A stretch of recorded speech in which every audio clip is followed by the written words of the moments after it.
ರಾಷ್ಟ್ರೀಯ ಚಿಹ್ನೆಗಳಪ್ಪ. ನಾವು ರಾಷ್ಟ್ರೀಯ ಚಿಹ್ನೆಗಳು ಯಾಕೊಂದು ರಾಷ್ಟ್ರ ಗುರುತಿಸ್ತೀವಿ ಹೌದಾ? ಫಸ್ಟ್ ನಮ್ದು ಏನಪ್ಪಾ ಅಂದ್ರೆ ದೇಶ ಪ್ರೇಮ. ನಮ್ ಈ ದೇಶದವರು ಮಾತೆಲ್ಲ ಗುರುತಿಸ್ತೇವಪ್ಪ. ನಮ್ ದೇಶದ ವಿಶೇಷತೆ, ನಮ್ ದೇಶದ ಸಂಸ್ಕೃತಿ, ಈ ದೇಶದ ಸಂಸ್ಕೃತಿ ಹೀಗೈತಿ, ಈ ದೇಶದ ವಿಶೇಷತೆ ಇದು ಅಂತ ಹೇಳಿ ನಾವು ರಾಷ್ಟ್ರೀಯ ಚಿಹ್ನೆಯೊಳಗ ಅವೆಲ್ಲ ಗುರುತಿಸ್ತೀವಿ. ಫಸ್ಟ್ ನಮ್ಮ ರಾಷ್ಟ್ರೀಯ ಚಿಹ್ನೆಯೊಳಗ ಬರ್ತಕ್ಕಂಥ ಯಾವಪ್ಪ ಅಂದ್ರ ನಮ್ಮ ರಾಷ್ಟ್ರಧ್ವಜ. ಮಕ್ಕಳೇ ರಾಷ್ಟ್ರಧ್ವಜ ನೋಡಿರಿ ಎಲ್ಲರೂ? ರಾಷ್ಟ್ರಧ್ವಜ ನೋಡ್ರಿ ಮಕ್ಕಳೇ. ಇದ್ರಲ್ಲಿ ಎಷ್ಟು ಬಣ್ಣಗಳಿದಾವ? ನಾಲ್ಕದವ? ಎಷ್ಟದ ರಾಷ್ಟ್ರಧ್ವಜ ಬಣ್ಣ? ಇದು ಯಾಕೆ ಪ್ರತಿಯೊಂದು ದೇಶಕ್ಕೂ ಜಗತ್ತಿನ ಎಲ್ಲಾ ರಾಷ್ಟ್ರಗಳಿಗೂ ಒಂದೊಂದು ರಾಷ್ಟ್ರಧ್ವಜಗಳದಾವ. ಯಾಕೆ ರಾಷ್ಟ್ರಧ್ವಜಗಳು ಇರ್ತಾವಂದ್ರ ಆ ದೇಶದ ಒಂದು ಸಂಸ್ಕೃತಿ ವ್ಯವಸ್ಥೆ ಮತ್ತು ಆ ದೇಶದ ತ್ಯಾಗ, ಬಲಿದಾನ ಮತ್ತು ಸ್ವಾತಂತ್ರ್ಯಕ್ಕೋಸ್ಕರ ಹೋರಾಟ ಮಾಡಿರ್ತಕ್ಕಂಥ ಮಹಾತ್ಮರು ಕೂಡಿ ಮಾಡಿರ್ತಕ್ಕಂಥ ಧ್ವಜ ಇದು.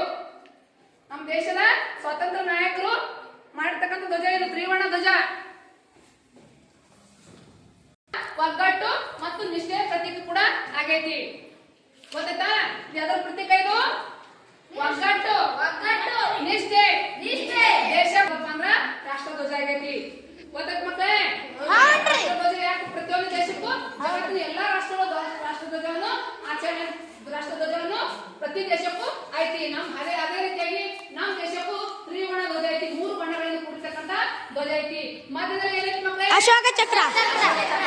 ಹೌದಾ? ಸಾರನಾಥ್ನಲ್ಲಿ ಬರ್ತಕ್ಕಂಥ ಅಶೋಕನ ಒಂದು ಚಕ್ರ, ಅಶೋಕನ ಚಕ್ರವನ್ನು ಇಲ್ಲಿ ತಗೊಂಡಿವಿ. ಅಂದ್ರೆ ಸಾರನಾಥ ಅಶೋಕ ಸ್ತಂಭ ಇದೆ, ಆ ಸ್ತಂಭದಲ್ಲಿ ಇರ್ತಕ್ಕಂಥ ಚಕ್ರವನ್ನು ನಾವು ಇದ್ರಾಗ ತಗೊಂಡಿವಿ. ಹೌದಾ? ಅಶೋಕನ ಕಾಲದ್ದು ನೋಡ್ರಿ. ಮತ್ತ ಆ ಚಕ್ರ ಏನ್ ತೋರಿಸ್ತಪ್ಪ ಅಂದ್ರ ಧರ್ಮದ ಒಂದು ತೋರಿಸ್ತೈತಿ. ಒಳ್ಳೆ ಧರ್ಮವಂತರಾಗ್ಬೇಕು ಒಂದು ಆ ಚಕ್ರದ ಒಂದು ಉದ್ದೇಶ ಕೂಡ. ಮತ್ತು ಪ್ರಗತಿಯ ಸಂಕೇತ ಕೂಡ. ಚಕ್ರ ಯಾವಾಗಲೂ ತಿರುಗ್ತಿರ್ತೈತಿ. ಹೌದಾ? ಅದು ಯಾವಾಗಲೂ ನಾವು ತಿಳ್ಕೊತಿರ್ಬೇಕು, ಯಾವಾಗಲೂ ಕೆಲಸ ಮಾಡ್ಕೋತ ಇರ್ಬೇಕು, ಪ್ರಗತಿ ಆಗ್ತಾ ಇರ್ಬೇಕು ಅಂತಕ್ಕಂಥದ್ದು ಆ ಚಕ್ರದ ಒಂದು ಸಂಕೇತ ಕೂಡ ಆಗೈತಿ. ಗೊತ್ತಾಯ್ತು ಮಕ್ಕಳೇ? ಚಕ್ರದಲ್ಲಿ ಎಷ್ಟು ಗೆರೆಗಳ ಗೊತ್ತಾಯ್ತು? ಎಷ್ಟದಾವ? 24 ಅರಗಳದಾವ. ಅರಗಳೊಂದು ಒಂದೇ, ಗೆರೆಗಳೊಂದು ಒಂದೇ, ಕಡ್ಡಿಗಳು ಕೂಡ ಅನ್ಬೋದಕ್ಕ.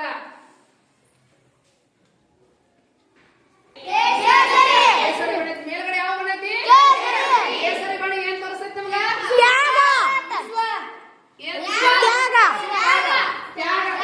ಕೇಸರಿ ಬಣ್ಣ ತ್ಯಾಗ ತೋರಿಸ್ತೈತಿ. ನಿಸ್ವಾರ್ಥ ತ್ಯಾಗ ಮತ್ತು ನಿಸ್ವಾರ್ಥತೆ ಅನ್ನೋದು ತೋರಿಸ್ತೈತಿ. ನಿಸ್ವಾರ್ಥ ಅಂದ್ರೆ ಏನ್ ಮಕ್ಕಳೇ ಗೊತ್ತೈತೇನು? ನಿಸ್ವಾರ್ಥ ಅಂದ್ರ ಎಲ್ಲೋ ನಮ್ಗೆ ಆಗಬಾರ್ದು, ಬೇರೆದವ್ರಿಗೆ ಆಗಲಿ, ಅವ್ರು ಉಂಟು ಉಳಿದ ಮೇಲೆ ನಾವು ಉಂಟು ಅನ್ನೋದು ನಿಸ್ವಾರ್ಥ.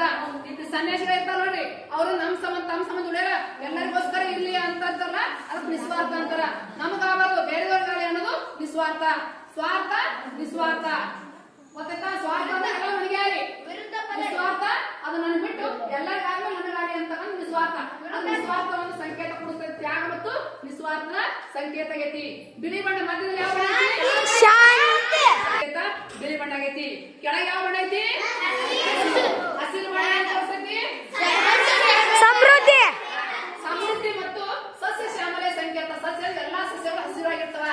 ಹಸಿರಾದವೆಲ್ಲ ಎಲ್ಲಾ ಸಸ್ಯಗಳು ಸಸ್ಯಗಳ ಒಂದು ಸಮೃದ್ಧತೆಯನ್ನು ತೋರಿಸ್ತೈತಿ ಮತ್ತು ಕೈಗಾರಿಕೆಗಳ ಅಭಿವೃದ್ಧಿ ಸಮೃದ್ಧಿಯನ್ನು ತೋರಿಸ್ತೈತಿ ಇದು ಬಣ್ಣ. ಗೊತ್ತಾಯ್ತು ಮಕ್ಕಳೇ? ಧ್ವಜದಲ್ಲಿ ಎಷ್ಟು ಬಣ್ಣಗಳವ? 3 ಬಣ್ಣದ. ಮಧ್ಯದಲ್ಲಿ ಏನೈತಿ? ಅಶೋಕ ಚಕ್ರ. ಅಶೋಕ ಚಕ್ರ ಐತಿ. ಅಲ್ಲಿ ಅಶೋಕ ಚಕ್ರ ಯಾವ ಬಣ್ಣದಿಂದ ಕೂಡೈತಿ? ನೀಲಿ ಬಣ್ಣ ಐತಿ. ಗೆರೆ ಅಶೋಕ ಚಕ್ರದ ಮಧ್ಯದಲ್ಲಿ ಗೆರೆಗಳು ಎಷ್ಟದವ? 4 ಗೊತ್ತಾಯ್ತಾ? ಧ್ವಜದ ಬಗ್ಗೆ ಮತ್ತೇನಪ್ಪ? ಧ್ವಜ ಸಂಹಿತೆ ಅಂದ್ರೆ ಧ್ವಜದಲ್ಲಿ ನಾವು ಏನೇನು ಪಾಲಿಸಬೇಕು ಅಂತಕ್ಕಂಥದ್ದು. ಧ್ವಜ ಸಂಹಿತೆ ಅಂದ್ರ ಧ್ವಜವನ್ನು ನಾವು ಕೆಳಗೆ ಹೋಗಿಬಾರ್ದು. ಕೆಳಗೆ ಹೋಗಿಬೇಕಂತ ಧ್ವಜ ಪ್ಲಾಸ್ಟಿಕ್ ಧ್ವಜವನ್ನು ಬಳಸಬಾರದು. ಪ್ಲಾಸ್ಟಿಕ್ ಧ್ವಜ ಬಳಸಬೇಕನು? ಬಳಸಬಾರದು. ಯಾವಾಗಲೂ ಸೂರ್ಯೋದಯ ಆದ್ಮೇಲೆ ಧ್ವಜ ಹಾರಿಸಬೇಕು ಮತ್ತು ಸೂರ್ಯಾಸ್ತಕ್ಕಿಂತ ಪೂರ್ವದಲ್ಲೇ ಧ್ವಜವನ್ನು ಇಳಿಸಬೇಕು. ಸೂರ್ಯಾಸ್ತ ಅಂತ ಗೊತ್ತಲ್ಲ, ಸೂರ್ಯ ಉದಯ ಆಗೋದು. ಸೂರ್ಯ ಉದಯ ಆದ್ಮೇಲೆ ಧ್ವಜ ಹಾರಿಸಬೇಕು. ಸೂರ್ಯ ಮುಳುಕ್ಕಿಂತ ಪೂರ್ವದಲ್ಲಿ ಆ ಧ್ವಜವನ್ನು ಇಳಿಸಬೇಕು. ಧ್ವಜವನ್ನು ಕೊಳೆಯಬಾರದು. ಧ್ವಜ ಮತ್ತೆ ಕೊಳೆತಿರಬಾರದು, ಎಲ್ಲಿ ತೂತು ಬಿದ್ದಿರಬಾರದು. ಧ್ವಜದ ವಿಶೇಷತೆ ಏನಂತಂದ್ರ ರೇಷ್ಮೆ ಮತ್ತು ಹತ್ತಿ ಬಟ್ಟೆಯಿಂದ ಇರಬೇಕದು.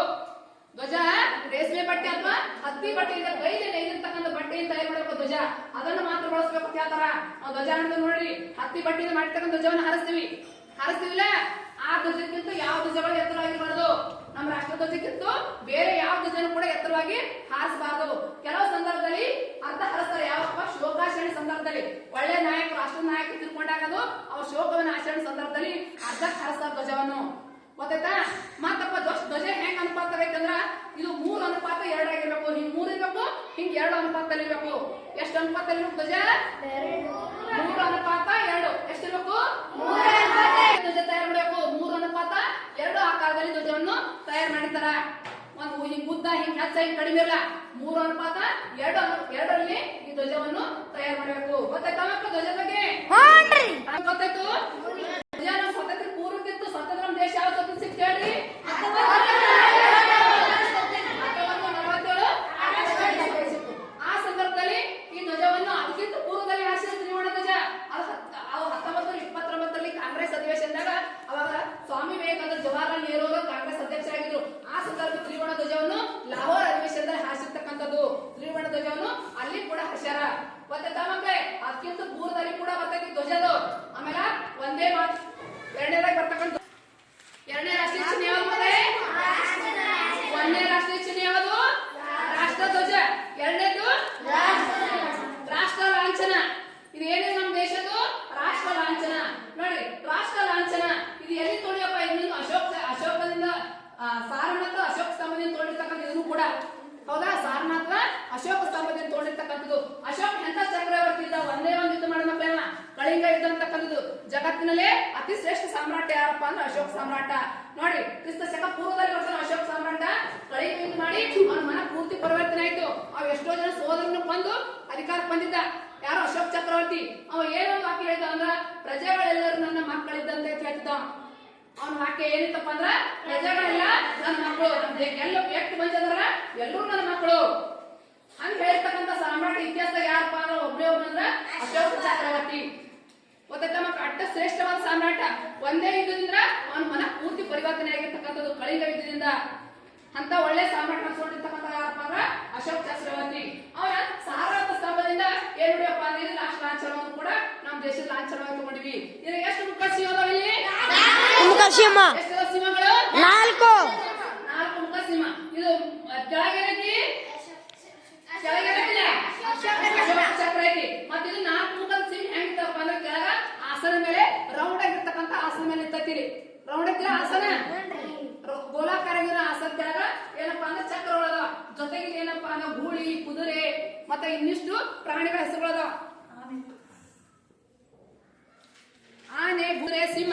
ನೋಡಿ ಇಲ್ಲಿ ಆನೆ, ಗೂಳಿ, ಕುದುರೆ, ಸಿಂಹ ಎಲ್ಲಾ ಪ್ರಾಣಿಗಳ ಚಿತ್ರಗಳು ಕೂಡ ಇಲ್ಲಿ ಕೆತ್ತಾರ. ಗೊತ್ತಾಯ್ತಾ? ಇಲ್ಲಿ ಕೆಳಗ ಆಮೇಲೆ ಇವು 3 ಮುಖನ ಮಾತ್ರ ನಮ್ಗೆ ಕಾಣಿಸ್ತಾವ.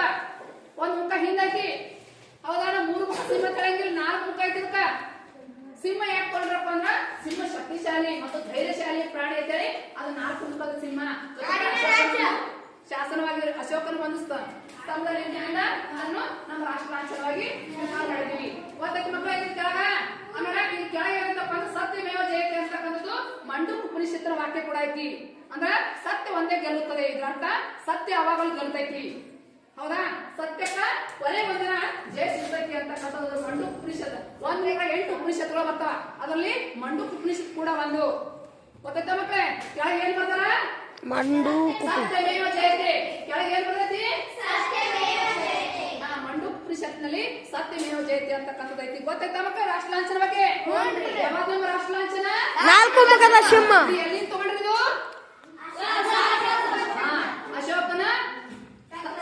ಅಶೋಕನ ಶಿಲಾಸ್ತಂಭದಿಂದ ಇದನ್ನ ತೋಡ್ರ. ಗೊತ್ತಾಯ್ತಾ? ಸಾರನಾಥ ಸ್ತಂಭದಿಂದ ಇದು ತೋಡ್ರ. ಅಶೋಕನ ಸಾರನಾಥ ಸ್ತಂಭದಿಂದ ಐತೆ. ರಾಷ್ಟ್ರಗೀತೆ ಯಾರು ಬರ? ರವೀಂದ್ರನಾಥ್ ಟಾಗೋರ್. ರವೀಂದ್ರನಾಥ್ ಟಾಗೋರ್ ಅವರು ರಾಷ್ಟ್ರಗೀತೆಯನ್ನು ಬರೆದ. ಹೌದಾ? ಇದು ಯಾವ ಭಾಷೆಯೊಳಗೈತಿ? ಬಂಗಾಳಿ ಭಾಷೆಯೊಳಗೈತಿ. ಇದು ಯಾವ ಭಾಷೆಯೊಳಗೈತಿ ರಾಷ್ಟ್ರಗೀತೆ? ಬಂಗಾಳಿ. ರಾಷ್ಟ್ರಗೀತೆಯನ್ನು ಹಾಡೋ ಎಷ್ಟು ಸೆಕೆಂಡ್ಗಳು ಬೇಕು? 52 ಸೆಕೆಂಡ್ಗಳು ಬೇಕು.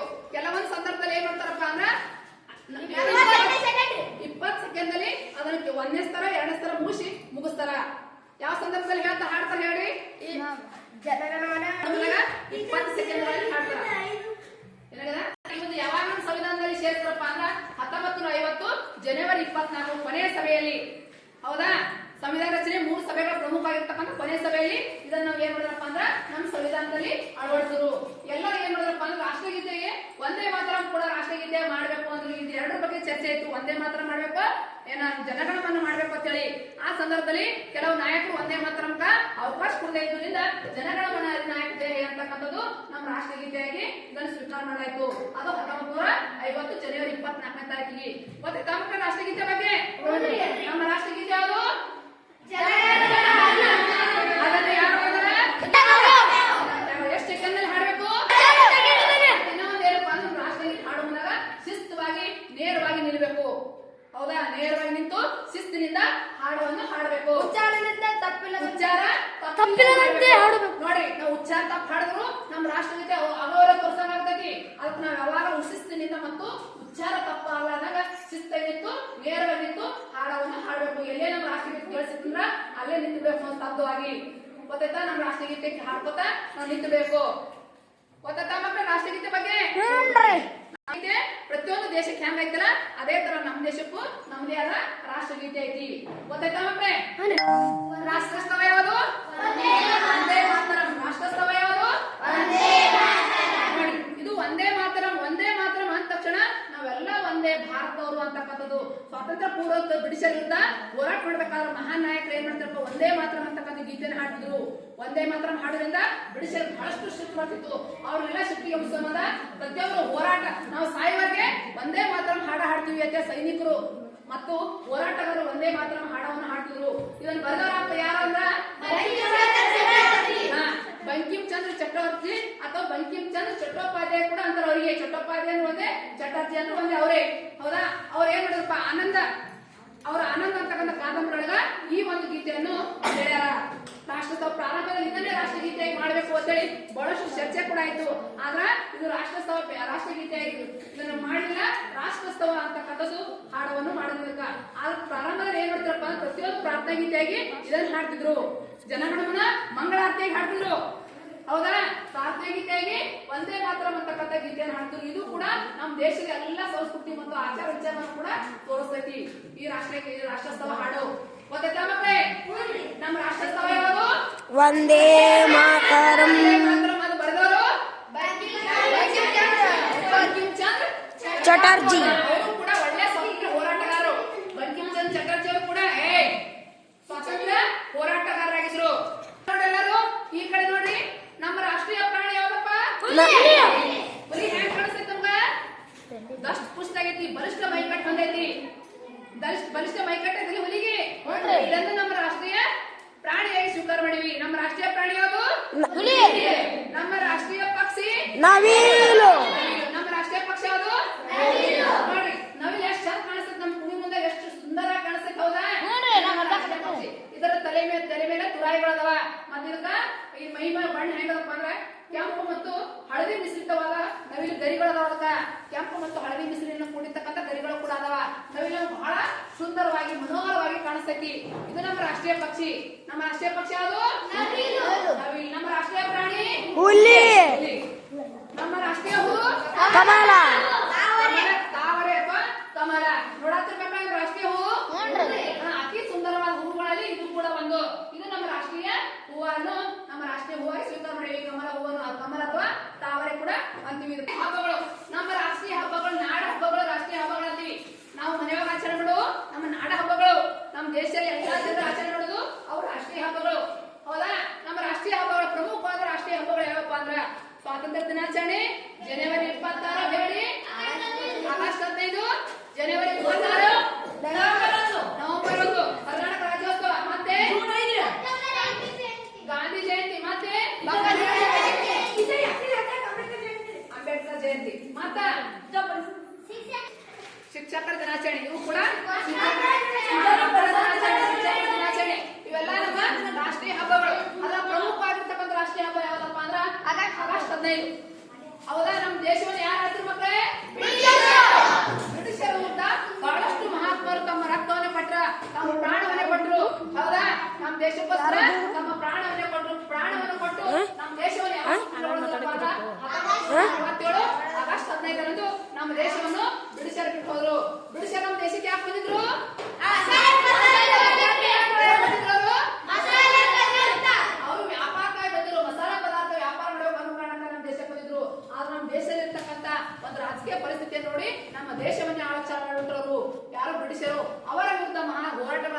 ಕೊನೆಗೆ ಯಾವಾಗ ಹುಟ್ಟೋದ್ರಪ್ಪ ಅಂದ್ರ 1947 ಆಗಸ್ಟ್ 15ರಂದು ನಮ್ಮ ದೇಶವನ್ನು ಹುಟ್ಟೋರು.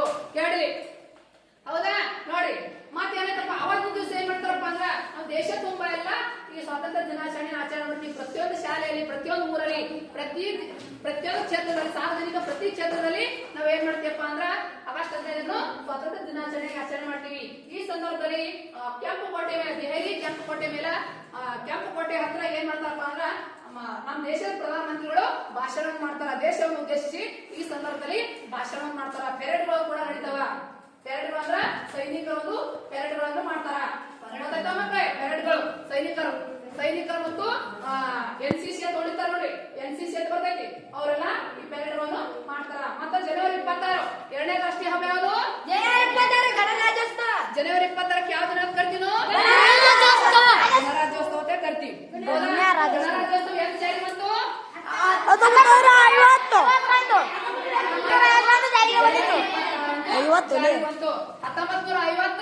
ಜನವರಿ 26 ಜನವರಿ 26 ನಮ್ಮ ಗಣರಾಜ್ಯ ಜಾರಿ ಬಂತು.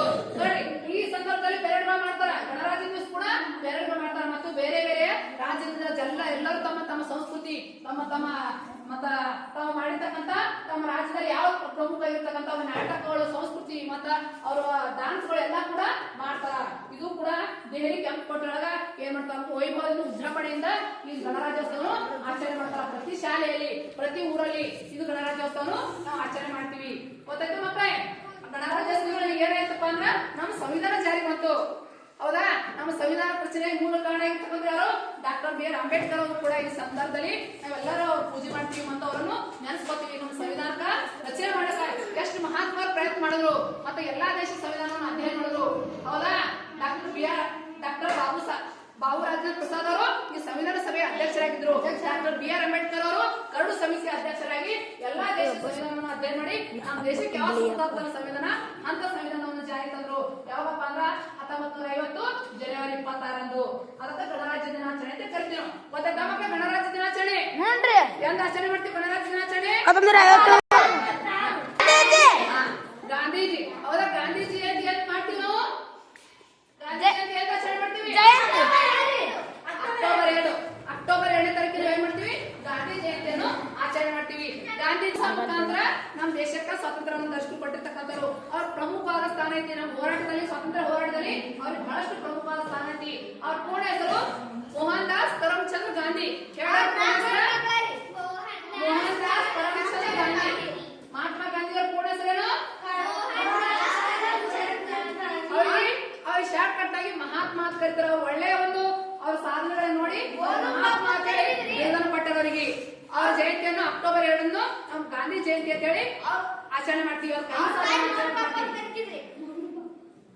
ಅದಕ್ಕ ಅಹಿಂಸಾ ದಿನಾಚರಣೆ ಅಂತ ಕೂಡ ನಾವು ಕರಿತೀವಿ. ಅವ್ರ ಜಯಂತಿಯನ್ನು ಅಹಿಂಸಾ ದಿನಾಚರಣೆ ಅಂತ ಕೂಡ ಮಾಡ್ತೀವಿ. ಗೊತ್ತಾಯ್ತಾ ಮಕ್ಕಳೇ? ಮಹಾತ್ಮ ಗಾಂಧಿಯವರು ಅವರ 1869ರಲ್ಲಿ ಜನಿಸಿದ್ರು. ಗುಜರಾತ್ ರಾಜ್ಯದ ಪೋರಬಂದರ್ನಲ್ಲಿ ಜನಿಸಿರ್ತಕ್ಕಂಥವ್ರು ಮಹಾತ್ಮ ಗಾಂಧೀಜಿಯವರು. ಗೊತ್ತಾಯ್ತಾ? ಮಹಾತ್ಮ ಗಾಂಧೀಜಿಯವರ ಜಯಂತಿ ಯಾವ ಜಯಂತಿ ಅಂತ ಮಾಡ್ತೀವಿ? ಅಹಿಂಸಾ ದಿನಾಚರಣೆ. ಅಕ್ಟೋಬರ್ 2ಕ್ಕೆ ಯಾವ ಜಯಂತಿ ಅಂತ ಮಾಡ್ತಾರ? ಅಹಿಂಸಾ ದಿನಾಚರಣೆ. ಯಾವ ದಿನಾಚರಣೆ ಅಂತಾರಕ್ಕ? ಅಹಿಂಸಾ ದಿನಾಚರಣೆ ಅಂತ. ಮಹಾತ್ಮ ಗಾಂಧೀಜಿಯವರ ಬಗ್ಗೆ ಇನ್ನ ಪ್ರಮುಖ ದಿನಾಚರಣೆಗಳು ಮತ್ತೆ ಇವು ಅಲ್ಲೇ ಇನ್ನೂ ಪ್ರಮುಖವಾಗಿರ್ತಕ್ಕಂಥ ದಿನಾಚರಣೆಗಳು ಯಾವಪ್ಪ ಅಂದ್ರ ಅಂಬೇಡ್ಕರ್ ಅವರು. ಅಂಬೇಡ್ಕರ್ ಜಯಂತಿ.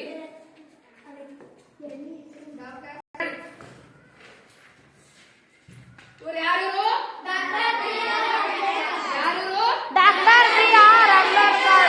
ನಮ್ಮ ಸಂವಿಧಾನದ ಕರಡು ಸಮಿತಿಯ ಅಧ್ಯಕ್ಷರಾಗಿದ್ರು.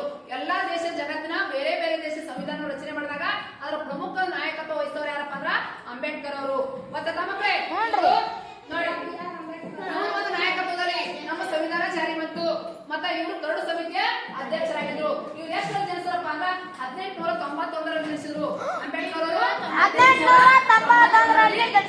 ಇವ್ರ ಜಯಂತಿಯನ್ನು ಕೂಡ ಮಹಾರಾಷ್ಟ್ರದಲ್ಲಿ ಬಹಳಷ್ಟು ವೈಭವದಿಂದ ಆಚರಣೆ ಮಾಡ್ತಾರೆ. ನಮ್ಮಲ್ಲಿ ಕೂಡ ಇವ್ರ ಜಯಂತಿಯನ್ನು ಯಾವಾಗ ಆಚರಣೆ ಮಾಡ್ತೀವಿ? ಜಯಂತಿಯನ್ನು 1891 ಏಪ್ರಿಲ್ 14 ಏಪ್ರಿಲ್ ಸಾಲ್ ಸುಟ್ಟಿ ಇರ್ತದೆ ನೋಡಿ ಅವಾಗ ನಾವು ಅಂಬೇಡ್ಕರ್ ಜಯಂತಿಯನ್ನು ಆಚರಣೆ ಮಾಡ್ತೀವಿ. ಏಪ್ರಿಲ್ 14ರಂದು ಈ ಅಂಬೇಡ್ಕರ್ ಅವರ ಜಯಂತಿಯನ್ನು ಕೂಡ ನಾವು ಆಚರಣೆ ಮಾಡ್ತೀವಿ.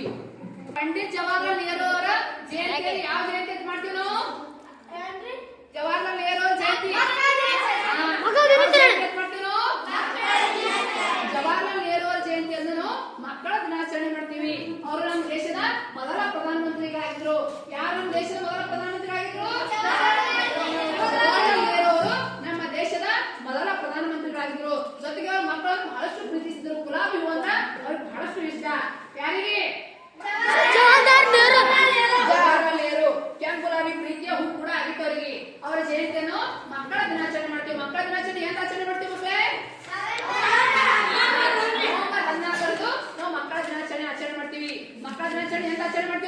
ನವೆಂಬರ್ 14 ನವೆಂಬರ್ 14 ನಾವು ಮಕ್ಕಳ ದಿನಾಚರಣೆಯನ್ನು ಆಚರಣೆ ಮಾಡ್ತೀವಿ.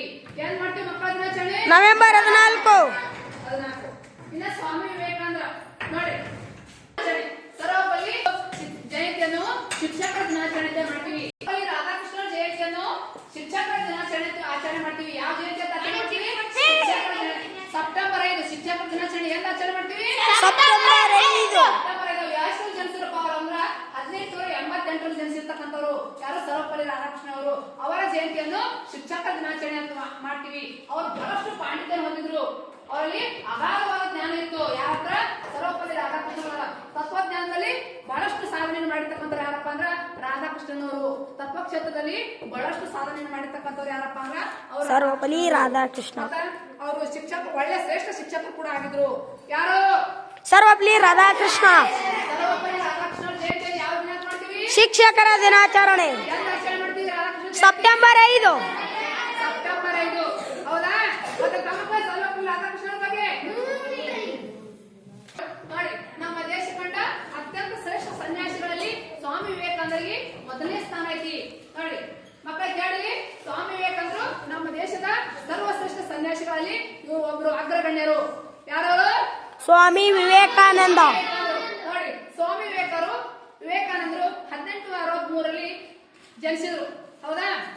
ಕೇಳಿ ಅವ್ರ ಬಗ್ಗೆ ಒಂದು ಸ್ವಲ್ಪ ಹೇಳ್ತೀನಿ ನೋಡಿ ಮಕ್ಕಳೇ, ಕೇಳಿ.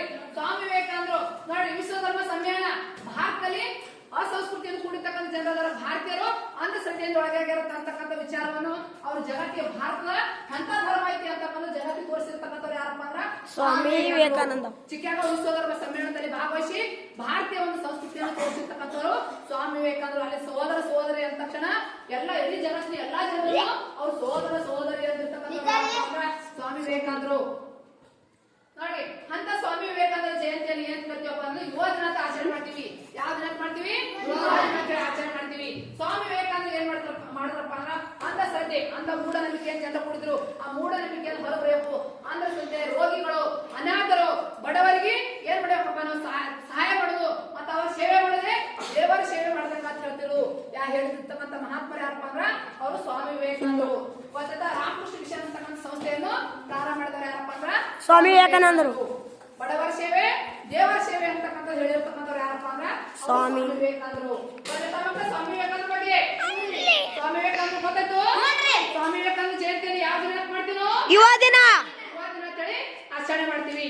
ರಾಜ್ಯೋತ್ಸವ ನೋಡಿ, ಕರ್ನಾಟಕ ರಾಜ್ಯೋತ್ಸವ ಯಾವ ಮಾಡ್ತೀವಪ್ಪ ಅಂದ್ರ 1956 ನವೆಂಬರ್ 1ರಂದು ಕರ್ನಾಟಕ ರಾಜ್ಯೋತ್ಸವ ಮಾಡ್ತೀವಿ. 1956 ನವೆಂಬರ್ 1. ನೋಡಿ ಆ ಸಂದರ್ಭದಲ್ಲಿ ಏನಂತಪ್ಪ ಅಂದ್ರೆ ಕರ್ನಾಟಕ ಹರಿದು ಹಂಚ್ ಹೋಗಿತ್ತು. ಹರಿದು ಹಂಚ್ ಹೋಗಿರ್ತಕ್ಕಂಥ ಕರ್ನಾಟಕ ಒಂದಾದ ಯಾವಪ್ಪ ಅಂದ್ರ 1956 ನವೆಂಬರ್ 1ರಂದು. ನಮ್ಮ ದೇಶ ಯಾವ ಸಿಕ್ತು? 1947 ಆಗಸ್ಟ್ ಸ್ವಾತಂತ್ರ್ಯ ಆಯ್ತು. ಆದ್ರ ನಮ್ಮ ಕರ್ನಾಟಕ ಏಕೀಕರಣ ಕನ್ನಡ ಪ್ರದೇಶ ಅಂತಕ್ಕಂಥ ಭೂಗಡಿ ಹಾಕಿದವಪ್ಪ ಅಂದ್ರ 1956 ನವೆಂಬರ್ 1. ಆಗಿದ್ದ ಮುಖ್ಯಮಂತ್ರಿ ಯಾರಪ್ಪ ಅಂದ್ರೆ ಎಸ್ ನಿಜಲಿಂಗಪ್ಪನವರು ಆ ಸಂದರ್ಭದಲ್ಲಿ ನಮ್ಮ ಕರ್ನಾಟಕ ರಾಜ್ಯದ ಮುಖ್ಯಮಂತ್ರಿಗಳಾಗಿದ್ರು. ಅದಕ್ಕೆ ಫಸ್ಟ್ ಪ್ರಾರಂಭದಲ್ಲಿ ಏನ್ ಕರೆದ್ರು ಅಂದ್ರೆ ಮೈಸೂರು ರಾಜ್ಯದ ಕರೆದ್ರು. ಕರ್ನಾಟಕ ಮಂದಿ ಏನ್ ಕರೆದ್ರು? ಮೈಸೂರು ರಾಜ್ಯ ಕರೆದ್ರು. ನಂತರದಲ್ಲಿ 1973 ಡಿ ದೇವರಾಜ ಅರಸರಿದ್ದಾಗ ಅದಕ್ಕೆ ಮೈಸೂರು ರಾಜ್ಯ ಹೋಗಿ ಕರ್ನಾಟಕ ಅಂತ ಮರುನಾಮಕರಣ ಮಾಡಿದ್ರು. ಮೈಸೂರು ರಾಜ್ಯದ ಕರ್ನಾಟಕ ಎಷ್ಟರಲ್ಲಿ ಐತಂದ್ರ 1973 ಗೊತ್ತಾಯ್ತು ಮಕ್ಕಳ ಕರ್ನಾಟಕ ರಾಜ್ಯದ ಬಗ್ಗೆ. ಅದಕ್ಕೆ ನವೆಂಬರ್ 1 ನಮ್ಮ ಕರ್ನಾಟಕ ರಾಜ್ಯೋತ್ಸವ ಅಂತೇಳಿ ನಾವು ಪ್ರತಿ ಶಾಲೆಯೊಳಗ ಆಚರಣೆ ಮಾಡ್ತೀವಿ. ಗೊತ್ತಾಯ್ತ? ಈ ಪಾಠ ತಿಳಿದು ಅವ್ರ ಯಾರ ಕೈ ಎತ್ತುವಕ್ಕ? ನಮ್ಮ ರಾಷ್ಟ್ರ ಧ್ವಜದಲ್ಲಿ ಎಷ್ಟು ಬಣ್ಣಗಳಿವೆ? ನಮ್ಮ ರಾಷ್ಟ್ರ ಧ್ವಜದಲ್ಲಿ ಎಷ್ಟು ಬಣ್ಣಗಳಿವೆ? ಹಾಗಾದ್ರೆ ಜೋರಿಗಳು ಎಷ್ಟು ಬಣ್ಣ ಅದಾವ ರಾಷ್ಟ್ರ ಧ್ವಜದಲ್ಲಿ? ಬಣ್ಣಗಳು ಎಷ್ಟು ಅದಾವ? ಕೇಳಿ ಎಷ್ಟು ಬಣ್ಣಗಳು ಅದಾವ? 3. ಯಾವ್ಯಾವ? Very good. ಕೇಸರಿ, ಬಿಳಿ, ಹಸಿರು ನಮ್ಮ ರಾಷ್ಟ್ರ ಧ್ವಜದಲ್ಲಿ ಇರ್ತಕ್ಕಂಥ ಬಣ್ಣಗಳು. ನಮ್ಮ ರಾಷ್ಟ್ರಗೀತೆ ಯಾವುದು? ಕೈಯತ್ರಿ. ನಮ್ಮ ರಾಷ್ಟ್ರಗೀತೆ ಯಾವುದು? ನಮ್ಮ ರಾಷ್ಟ್ರಗೀತೆ ಯಾವುದು? ಹೇಳಪ್ಪ ಕಲ್ಲಲಿಂಗ. ಜನಗಣಮನ ನಮ್ಮ ರಾಷ್ಟ್ರಗೀತೆ. ಅದನ್ನು ಯಾರು ಬದ್ರಪ್ಪ? ಯಾರು ಬದ್ರು? Very good. ಶಿಡ. ನಮ್ಮ ರಾಷ್ಟ್ರಸ್ತವ ಯಾವುದು? ನಮ್ಮ ರಾಷ್ಟ್ರಸ್ತವ ಯಾವುದು? ಒಂದೇ ಮಾತ್ರ ಬರೆದವರು ಯಾರು? Very good. ಬಂಕಿಂ ಚಂದ್ರ ಚಟರ್ಜಿ ಅವರು ಒಂದೇ ಮಾತ್ರ ಬರೆದ್ರು. ಹೌದಾ?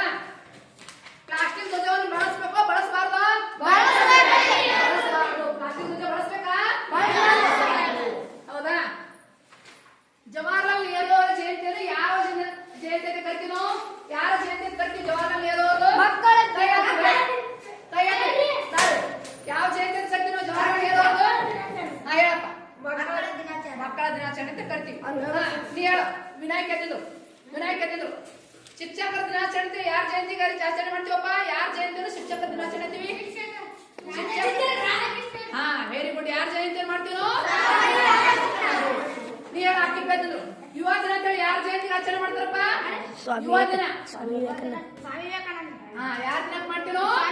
ಸ್ವಾಮಿ ವಿವೇಕಾನಂದ ಜಯಂತಿಗೆ ಯುವ ದಿನ ಆಚರಣೆ ಮಾಡ್ತೀವಿ. ಕರ್ನಾಟಕ ರಾಜ್ಯೋತ್ಸವ ಎಲ್ಲಿ ಜಾರಿ ಬಂತಪ್ಪ? ಕೈ ಎತ್ತಿ. ಕರ್ನಾಟಕ ರಾಜ್ಯೋತ್ಸವ ಎಲ್ಲಿ ಆಚರಣೆ ಮಾಡ್ತೀವಿ? ಜೋರಾಗಿ ಹೇಳು. 1956 ನಾವೇನ್ ಮಾಡ್ತೀವಿ? ಕರ್ನಾಟಕ ರಾಜ್ಯೋತ್ಸವವನ್ನು ಆಚರಣೆ ಮಾಡ್ತೀವಿ. ನಮ್ಮ ರಾಷ್ಟ್ರ ಲಾಂಛನ ಹೇಳೋದು ಎಷ್ಟು? ನಮ್ಮ ರಾಷ್ಟ್ರ ಲಾಂಛನ ಯಾವುದು? ನವಿಲು. ನೀ ಹೇಳಿದ್ರು. ನಮ್ಮ ರಾಷ್ಟ್ರೀಯ ಪ್ರಾಣಿ ಹುಲಿ. ನೀ ಹೇಳಿದ್ರು. ನಮ್ಮ ರಾಷ್ಟ್ರೀಯ ಹೂ ಕಮಲ. ನಮ್ಮ ರಾಷ್ಟ್ರೀಯ ಸ್ತವ ಯಾವುದು? ನಮ್ಮ ರಾಷ್ಟ್ರಸ್ತವ ಯಾವುದು? ಹೇಳು. ವಂದೇ ಮಾತರಂ. ರಾಷ್ಟ್ರಸ್ತವ ಯಾವುದು?